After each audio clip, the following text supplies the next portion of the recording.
back to Just Energy Radio with Dr. Rita Louise.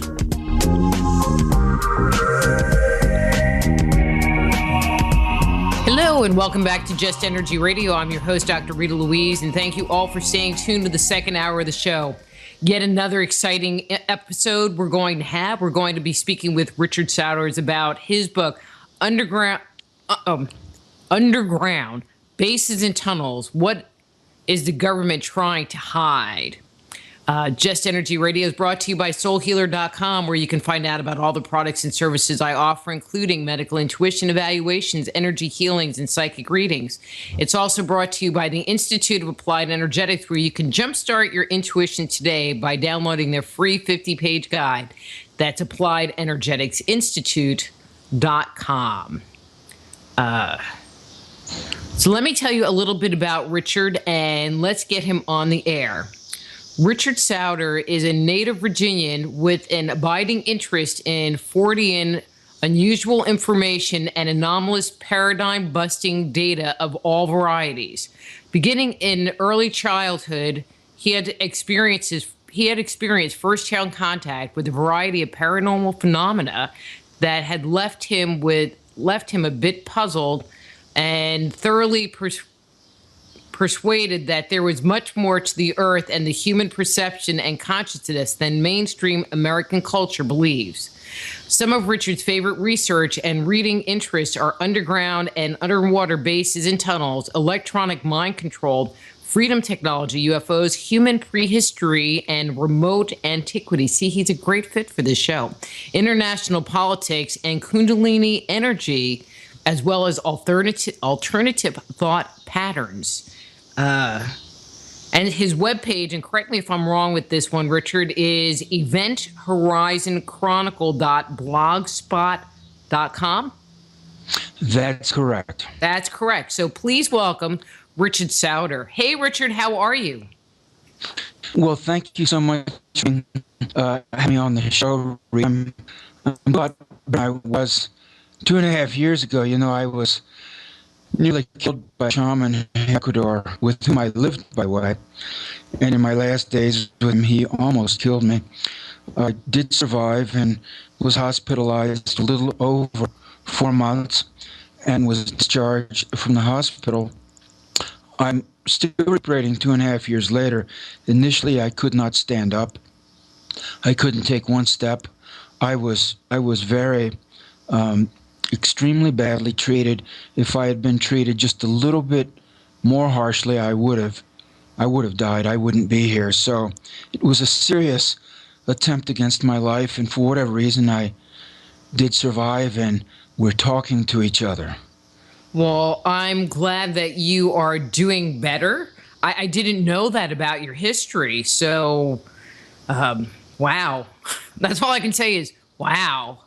It's one of those things that sometimes happens, and it happened to me. We live on a planet that's infested by a plague of violence.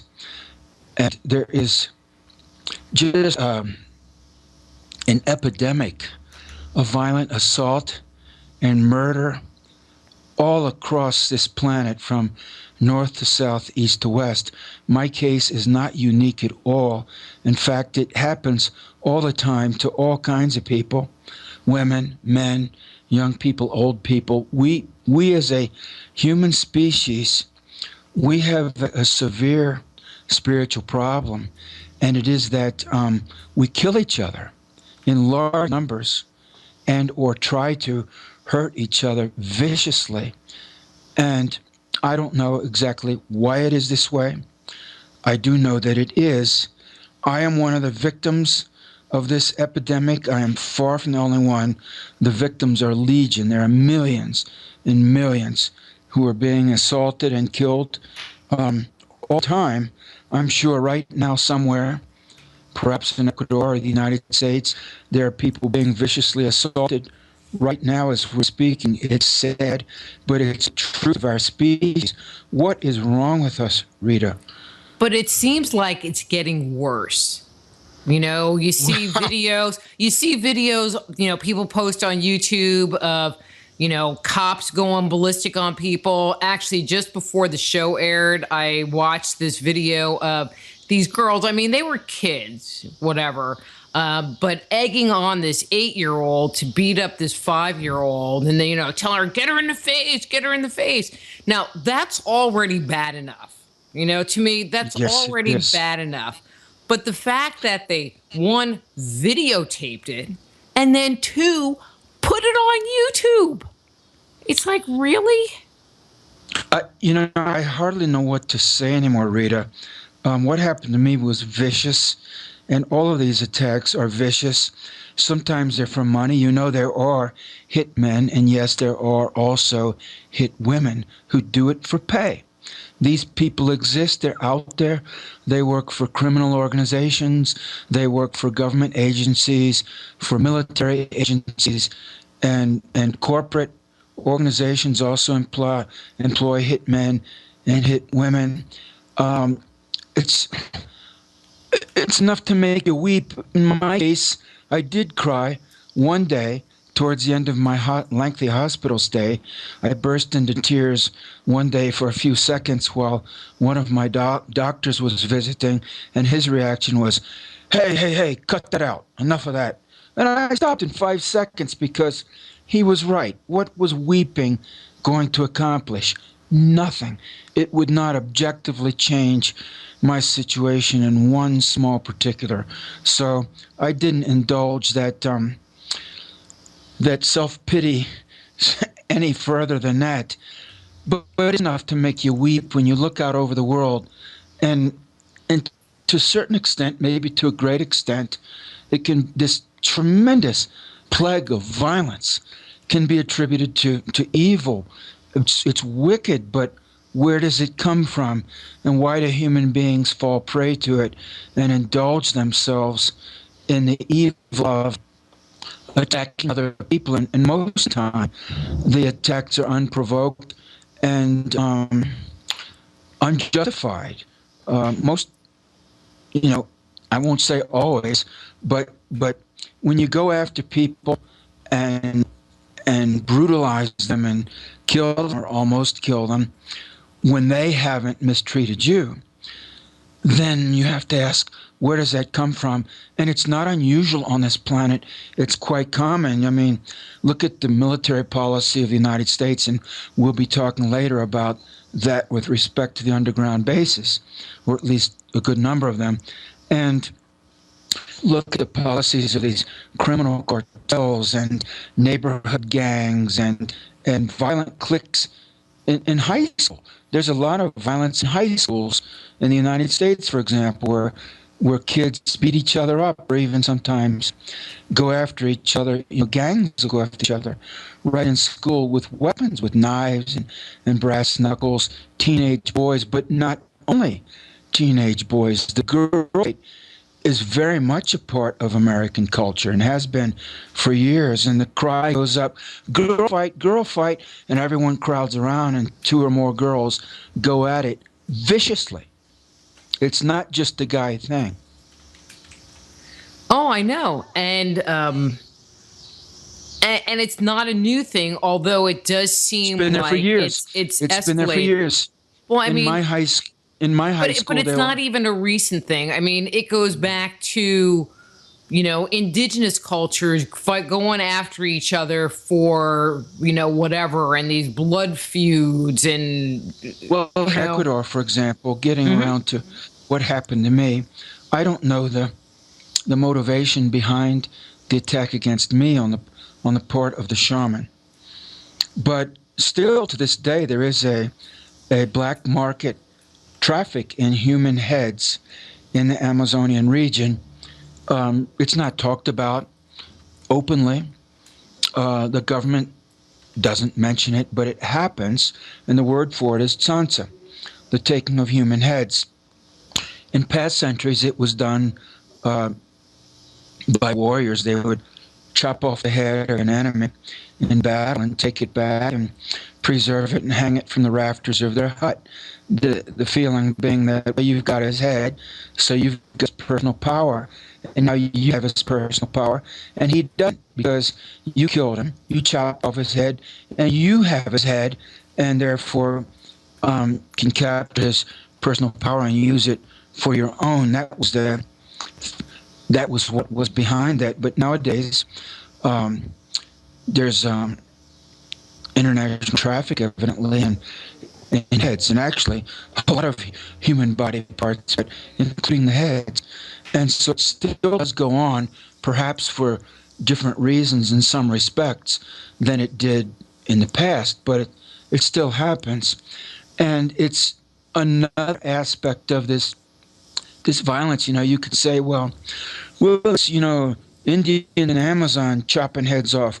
Well, tell me, isn't ISIS doing that in the Middle East? Doesn't the Saudi Arabian government chop people's heads off every Friday after Friday prayers and its official executions? They drag the selected designated victims out into the public square. A guy comes with a big sharp sword, a scimitar, and wacko, just chop head off. So why are we doing these things, Rita?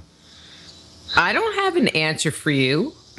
Well, I don't have an answer for you. So I don't know. Let's move on to underground bases, because this is just kind of that's another question. Well, that's another question for which I don't really have an answer. I can give you some reasons that I found in the literature while I was doing my research, but as to the secret. Let me ask you this question first. So, what even got you started researching? Oh, really? That's a short question, but it has a long answer. I'll try to give you the Cliff Notes version of the long answer. People always start with what they think is the easiest question. In reality, the answer is long. In essence, my interest was piqued, and I decided to look into it. I wrote a short article for. My interest was piqued by rumors I heard when I moved out to Southwest United States in the late 1980s of secret underground bases and tunnels in the southwestern region of North America. So I didn't know what to think about that. I thought, well, either they are there or they are not. And I didn't really have any solid information about it. So when I had a little break in my schedule, I did some archival research. I went right to federal documents and so forth, and I quickly found that there were some underground bases large ones, publicly known, deep and technologically sophisticated. One of them, I just mentioned three briefly. One of them is Site R on the border between, it's an alternate underground Pentagon command center. It's in a small mountain in the Appalachian region, right on the border of Maryland and Pennsylvania. That's Site R, sometimes called Raven Rock. Then I have visited that place, but I've not been underground. You don't get to go in unless you have the proper security pass, which I don't. So I was not invited in. But you can look at part of it, at least through the fence. And you would have Mount Weather in the Appalachian Mountains in northern Virginia, about an hour's drive from Washington, D.C. This is also another very large underground, technologically sophisticated U.S. government command, control, and communication facility run by FEMA. Site R is run by the Pentagon. And you have, of course, the ever-popular Cheyenne Mountain facility in Colorado, which is run by NORAD, the Joint Military Command of Canada and the United States for defense of the North American airspace. That base, or parts of it, have been featured in many movies and television shows over years. And there are others. Those are just three that are pretty well known in popular culture. Now, I wrote all that up in a short little article that got published in UFO magazine out of Los Angeles.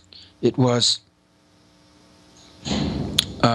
printed in early November of 1992.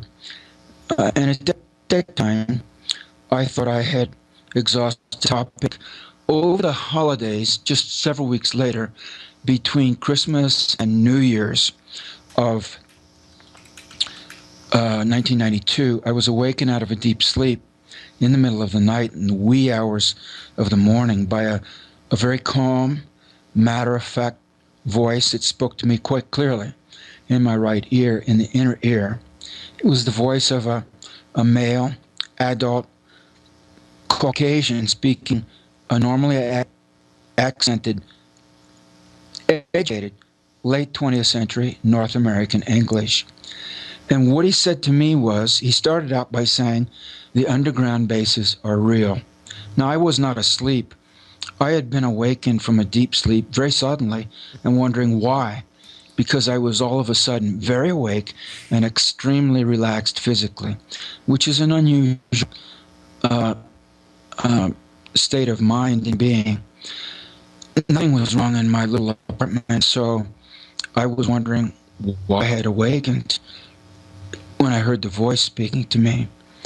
I immediately knew it wasn't the voice of an angel or a demon or extraterrestrial or God or Jesus, or that I'd lost my mind. I was quite clear that I was very lucid mentally. So he said, the underground bases are real. I understood immediately what he was talking about, and understood immediately I was hearing the voice of a real flesh and blood man. I subsequently found out how the transmission was made. It was using a technology that is well described in the United States patent literature of the 20th century. It uses modulated pulsed microwaves to transmit intelligible sound to the auditory cortex of the brain. And that comports completely with what I experienced. Now, he went on to say that there were these underground bases, that they were clandestine, that they were big and deep and technologically complex and sophisticated, that there were big programs and projects being carried out, and there were a lot of people involved. And as he spoke, I just got the impression of bureaucracy and technology and money and power and personnel and this deep, huge secrecy down there. And I thought, holy moly, as he was speaking, I was thinking, if what he's telling me is true, there's got to be a paper trail, because this is so extensive. It can't be completely hidden. And in fact, that's the case. The next morning, I remembered what I'd been told during the night, and I started the literature search within a week, just sifting through technical documentation, industry journals and publications, military documents. I went all the way back to the World War II period and came forward through a period of several decades, and I found out, for half a century or more, a variety of agencies in the American government, military and non-military, but not only government and military agencies, have been very active underground and even have extended their activities undersea. And quite a bit of it has been open, but I did find indications that quite a bit of it is secret, compartmentalized, classified, and is not public. So you have the two. And I found a paper trail for all of that, for tunneling, for the technology, construction of the facilities, the agencies and companies involved. It's extensive. It couldn't all be hidden. It hasn't all been hidden. And that's how I got three little, pretty popular selling little paperback books out of it. The most recent one is in 2010, entitled Hidden in Plain Sight Beyond the X-Files. I no longer have any doubt whatsoever, and neither should any of my readers, that there are secret underground bases. We just don't know how many of them there are and where they are, but they do exist. And let me tell you, what I was told early on in my research is that to go down 1 mile to build an advanced base underground 1 mile at a depth of 1 mile. It's so the art that it's comparative child's play for the modern civil engineering companies that they routinely are capable of building at great depth 1 mile down. So if it's comparative child's play, and that's a direct quote from one of the major experts in the 20th century on underground base destruction, then if even in the late 20th century, 1 mile is comparative child's play, well, you can imagine what's really going on. Well, I find that hard to believe. I mean, I think of what the distance of a mile is. No, don't find it hard to believe. Read my books and educate yourself. But what you need to do, and everyone else needs to do, is to understand that you're living in a dream world, a fantasy, an illusion that's been carefully crafted to maintain you in a state of very carefully constructed ignorance. Those are the bars of your cage. Your self-imposed, what would you call them? Boundaries or restrictions based on what you think you know, which in reality you do not know. I'll agree. Okay, so you're talking about these bases that could go down as far as a mile. Well, I mean, can they go further than a mile? That's what I'm telling you. Yes, ma'am. That's exactly what I'm telling you. You need to free your mind and realize the reality that you're dealing with, which is far beyond what you have been led to believe, far beyond. Well, anyway, I mean, I'm doing a show here, Richard. Come on, I have to ask questions. I understand that. The issue is, let me tell you that when I began my research, I was pretty well in that position myself. I had no clue. I went to a talk. I described this briefly in, I believe, in my third book. I went to a talk by a man on a topic that had nothing to do with secret underground bases.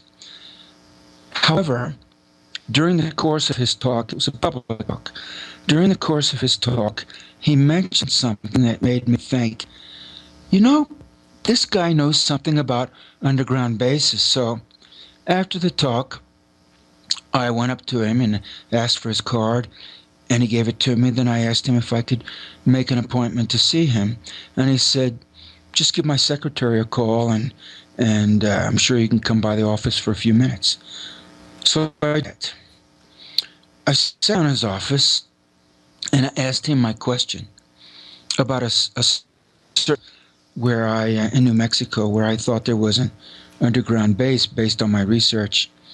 And I asked him about it, and he said, well, that's correct. There is an underground facility there. And I said, okay, well, how deep is it? And he said, 1 mile. And I thought he was pulling my leg. I said, 1 mile? It's 1 mile underground. He said, yes, sir, that's what I just told you. There's a facility there, and it's 1 mile underground. And I was flabbergasted. I hardly knew what next to ask, because it so violated the bounds of everything that I thought I knew about the world.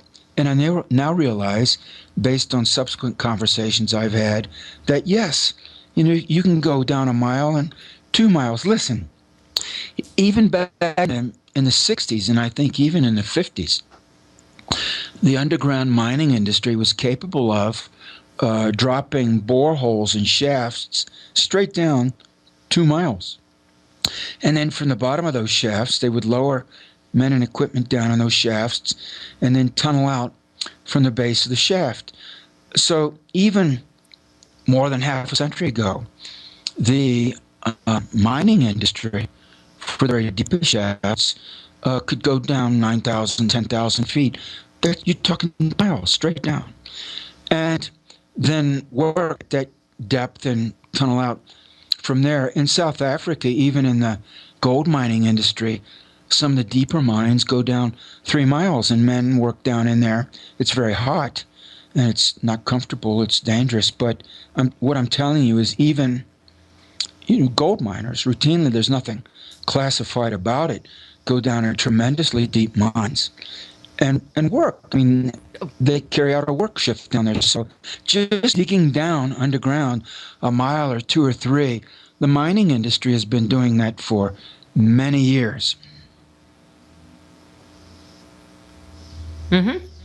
Yeah, I didn't even think about that. I mean, my background, just to kind of give you a little about me, I mean, and I hate to kind of put myself in this box, but I mean, I would consider myself an ancient aliens enthusiast. I mean, I do believe that we were visited, or there was definitely levels of high technology that existed in our ancient past. And based on the mythological record, that there was stuff underground, because there's just too many stories. There's too many stories of people walking 10 leagues into a cave underground to discovering some realm, so, go ahead. That's correct, Rita. In which their research, Michael Cremo would be a good example. Michael Cremo and Richard Thompson, who wrote a book that's now classic, entitled Archaeology, have demonstrated to my satisfaction and many thousands of other people's satisfaction that indeed there have been previous cycles of civilization on the earth.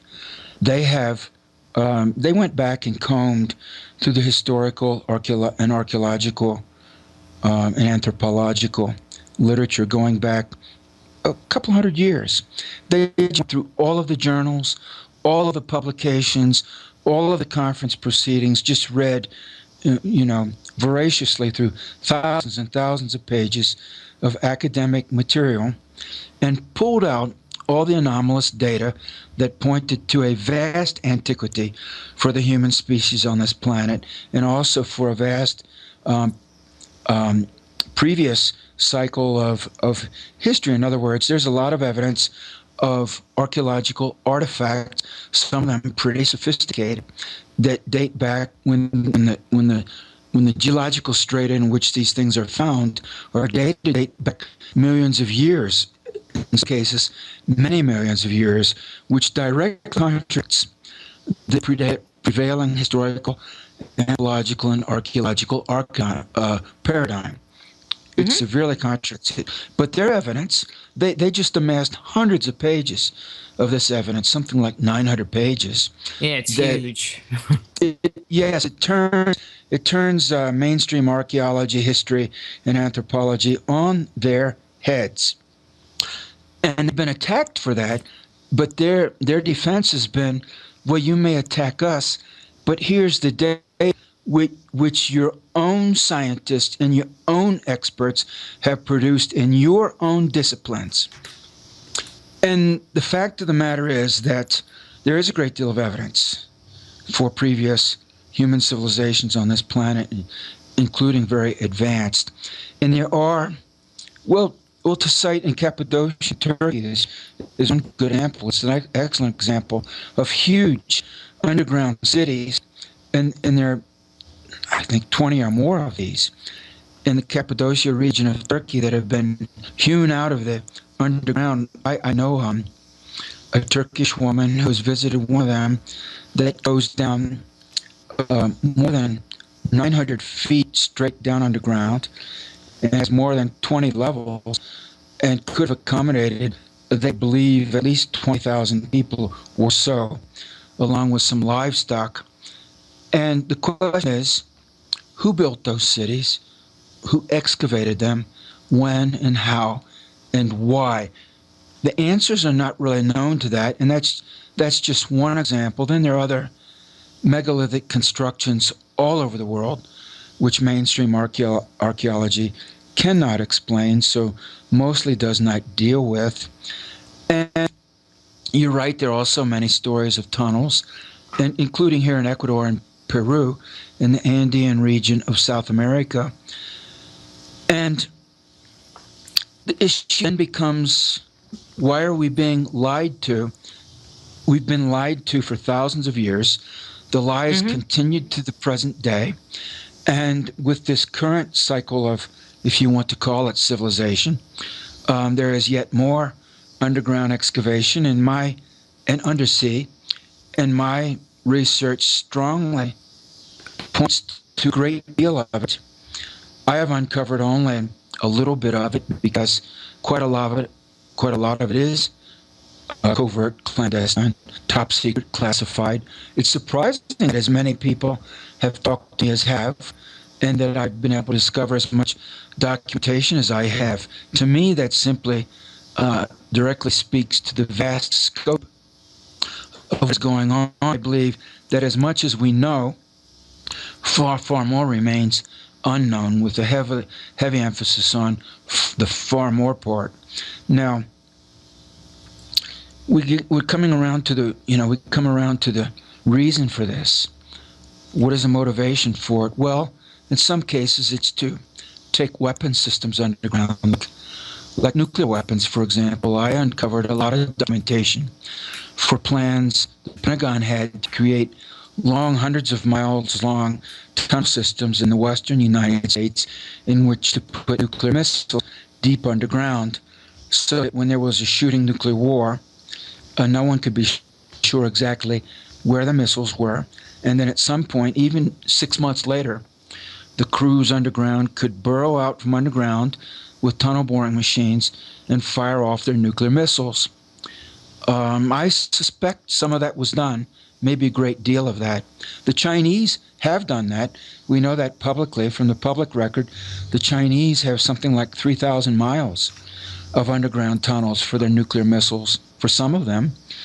And so it's like a shell game. In the event of a nuclear war, you don't know exactly where all the tunnels are and where all the nuclear missiles are. So anyone who attacks China in a nuclear war would have to presume that at some future date, a day later, a month later, 8 months later, the Chinese would bring out some more nuclear missiles and fire them off. And this is part of the reality of what we're dealing with underground. There are also military underground command, control, and communication facilities, and I named two of them. They're two large, publicly known military underground bases in the continental United States, one in the east, one in the Rocky Mountain West. There are certainly others that are secret. I just don't know of them, and no one does who's not in those compartmentalized projects. So can I ask a question? Sure. Okay, so they're building these bases. Now, I can understand for something like NORAD or for storing nuclear missiles where you would want to have it be clandestine. You know, you don't really want people knowing where you are. But it sounds like that there are a number of these bases, and what are they doing in them? Well, we don't know. You see, that's the point.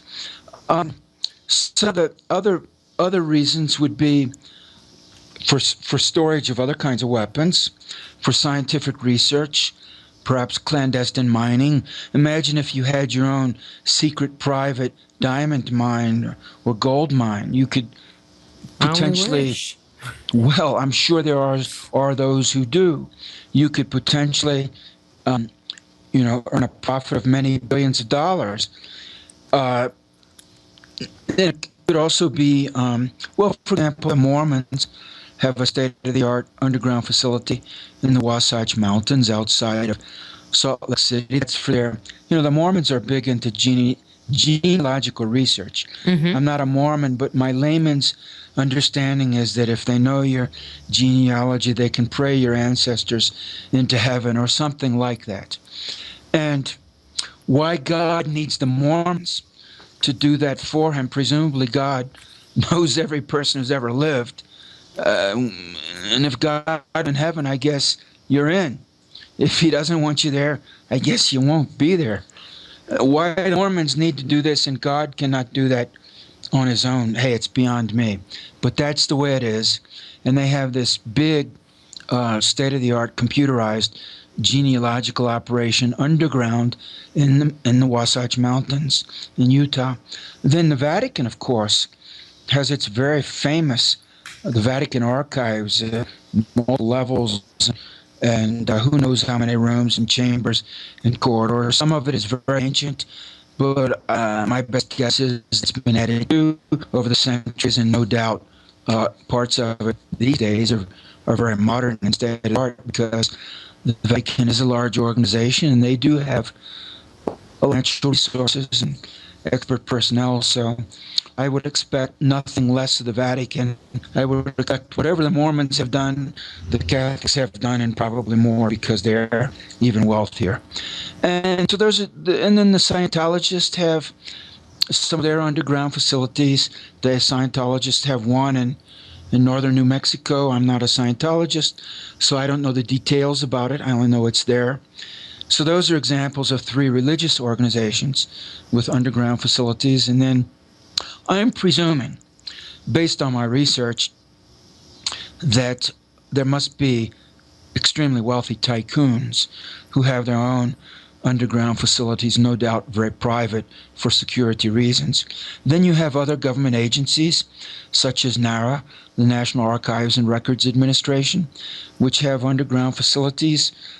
They now have a facility at Mount Pony outside of Culpeper, Virginia, which is underground. Formerly, the United States Federal Reserve Bank had an underground, was in that facility. Then they moved out, and NARA moved in.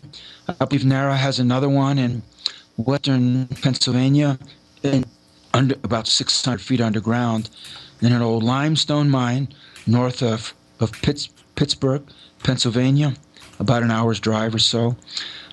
And those are examples of some of the things. Of course, there's the famous Iron Mountain corporate document repository firm. They have a number of underground facilities, including one in the Hudson Valley.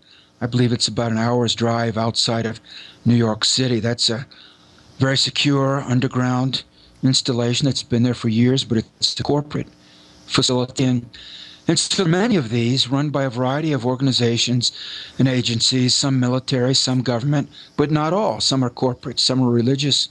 And the motivation for making them varies. The mission for them varies. In the case of the underwater facilities, I ran across this in the United States Navy's open documentation, which came out of China Lake Naval Weapons Station in the mid-1960s. In 1966, they published a document called the Rock Site Concept.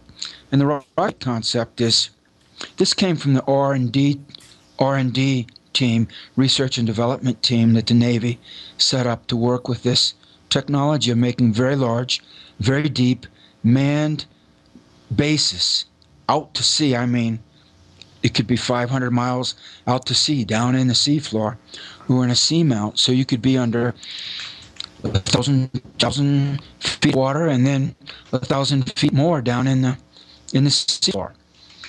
In the middle of it could be the Gulf of Mexico, the Atlantic Ocean, the Indian Ocean, wherever. The technology has been there to do that for more than half a century, and make facilities large enough to bring big military submarines into, along with their crews. The documentation I saw provide for bringing in 2, 3, 4 submarines at a time in their crews. So you're talking about huge facilities with massive underwater pressure locks 100 feet wide, and places for the crews to be housed and taken care of, where hundreds of men at a time. So you would be talking about huge bases down in the ocean floor. Another source of documentation for the plans to make large, very deep undersea bases that could accommodate military submarines came from the Stanford Research Institute a few years later, after the U.S. Navy document. And that also spoke of establishing many undersea bases, and they have either a military purpose or a scientific purpose or a corporate industrial purpose, or potentially one facility could have multiple purposes. It could be used by one or more agencies for one or more purposes, especially in the case of a deep undersea base. The only people who are going to get access are those with the capability to acquire very high technology for working at great depth undersea. And that would be the largest marine engineering corporations in the world and the world's major military agencies, say of China, of Russia, of the United States, France, and so forth. Outside of those, no one's going to be going in. So it would only be the major navies with deep capability or the major marine construction corporations with deep capability. Outside of them, no one is going to get down there and get. So once you're undersea great depth, you have a tremendous amount of physical security. Okay, so I have to tell you, we have a little over 10 minutes left. And I have to get this question in because there will be people that will be very upset with me for not putting it in there. Okay. And that's the whole extraterrestrial question. You know, when people hear underground bases, you know, the first thing they ask is, well, isn't that where the reptilians are or where the grays are or, you know, some alien connection? In your research, you know, or even in your personal opinion, I would even be open to your personal opinion. What do you think of that connection? Well, let's start first with documentation. The official position of the United States government and the mainstream scientific community is that they don't outright say aliens don't exist. They say we haven't had contact with aliens. We haven't observed their signals or comments to that effect. In reality, there's a great deal of documentation from government and military agencies themselves in the United States that there's a terrific amount of UFO activity and has been for years and years. My presumption is, though they won't go this far, that at least some of that UFO activity plausibly is from elsewhere. And there's a great deal of anecdotal evidence that supports. With each passing year, more and more people come forward with stories about contact with purported extraterrestrials. I have no doubt that there are other technologically capable species of life in the galaxy, and that some of those technologically capable species have a space-faring capability. There's no question in my mind at all. For one thing, I've seen a lot of UFOs.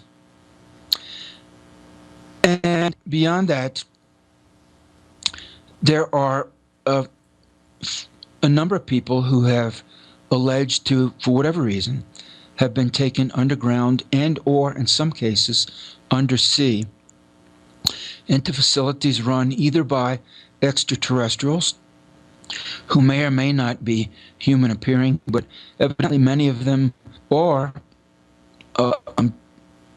human in appearance, not exactly terrestrial, human, close.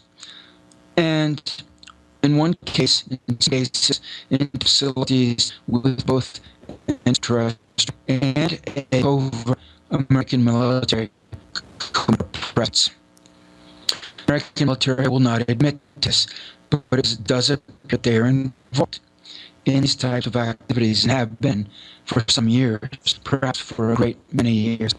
So at this point, although I cannot document it, all of this pertains to special operations or highly compartmentalized operations on a need-to-know basis. I do not have a security clearance. If I did, we would not be talking. And those who do have security clearances, you will never have on your program. So, in a sense, I'm the best that you'll have in that regard, unless you get a really good eyewitness who's been taken into one of these facilities. There are some of them who have been taken in for reasons that they usually do not understand. And based on the sum total of what I have observed, what I have read, and what I've been told, I don't have any question that at least in some facilities there is an ET presence, and that in some facilities there is interaction between ETs and very classified, top secret, compartmentalized human operations being run through the United States military and other organizations, perhaps that are unknown as to name and their institutional affiliation or allegiance. But I don't have any doubt that's going on, because I've now talked to a number of people with those stories. I've read of more. And given the secrecy surrounding so much of what goes on underground, and even more so what goes on undersea, it's clear to me that whatever's happening is not business as usual, not at all, not by a long shot. And I think the extraterrestrial angle is one of the plausible explanations. Not the only one, but one of them. Okay, what other thing do you think it could be? Previous high civilization on this planet who still have a presence undersea and underground and perhaps on the moon and on Mars, that the compartmentalized operations of the military-industrial complex and of NASA have run into. And for the same reasons that they've come down hard on the research of Michael Cremo and Richard Thompson about previous advanced human civilization on this planet, they can't admit the truth. By the way, number one, the previous cycle of high civilization on this planet, and number two, some relative populations of those civilizations still exist, be it underground in great secrecy, on sea, and or on the moon or on Mars. They can't admit that, because if they admit that, then they're admitting that everything you were told in school was a lie. Everything you learned at university was a lie. The Bible is a lie. On and on, you see, it would kick the props out from beneath the cultural understanding of what social and historical reality is on this planet, and it would directly threaten their own power base. And what is their power base? Ultimately, the belief that they are right and they know best. So if they come out with all that information, they instantly reveal that they have been lying to us all, not just for centuries, but for thousands of years. And if they've been lying to us about those things, then that implies that it's all false. It's just a fake control edifice. It's fake beyond your wildest belief. You just can imagine how fraudulent it is. And Rita, my understanding more and more is that that is the case. It's just fake as hell. Oh, I'm not arguing or disagreeing. And go ahead. No, you go ahead. Go ahead.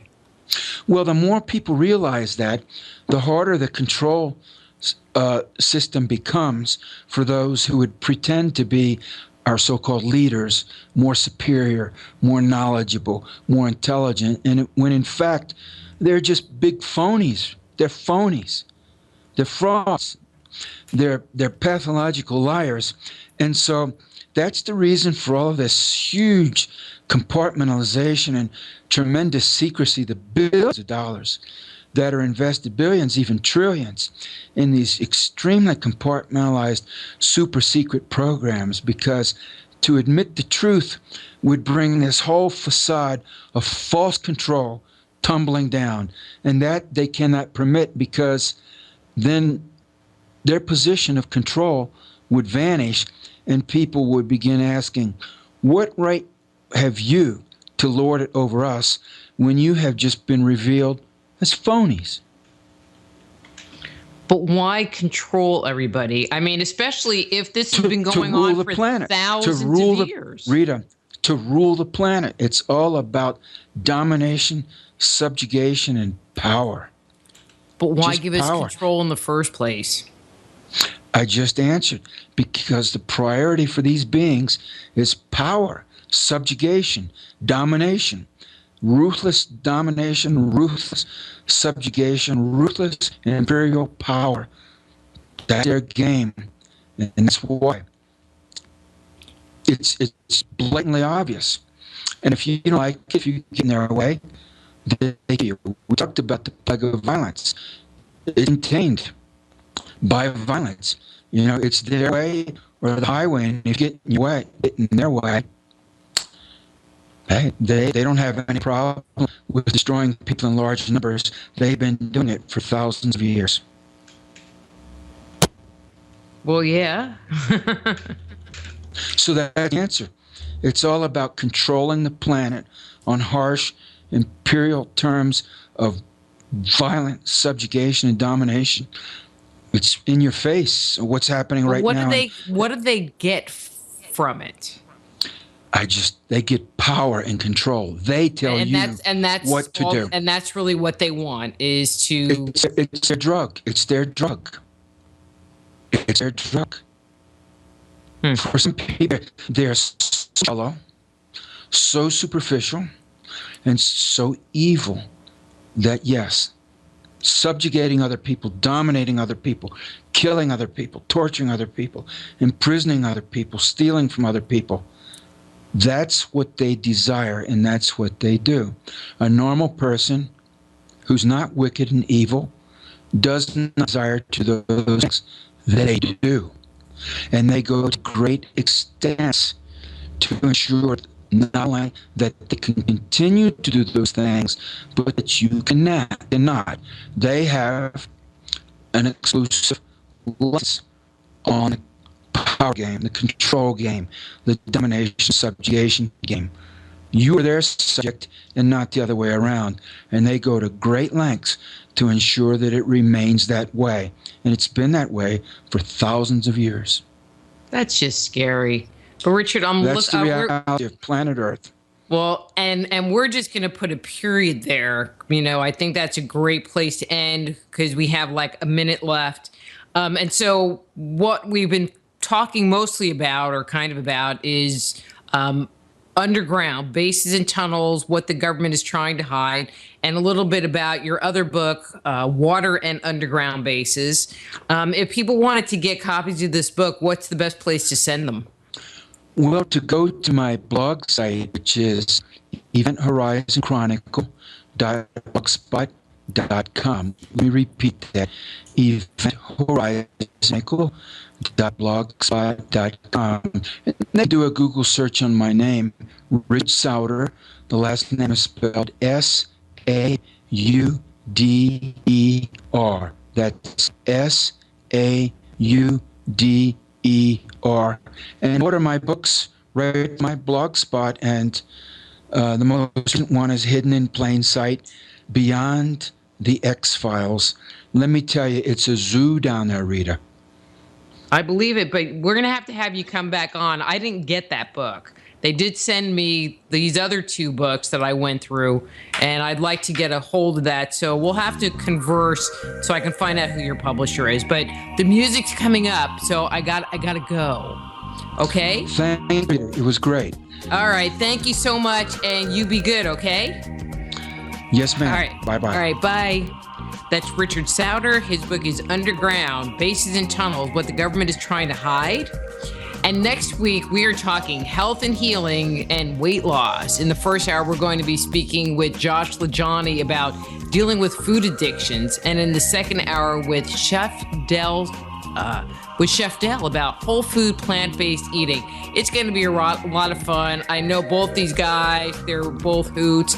Please do tune in. Till next time, I'm Dr. Rita Louise. This is Just Energy Radio. Be blessed. Join host Dr. Rita Louise each week at this time for Just Energy Radio.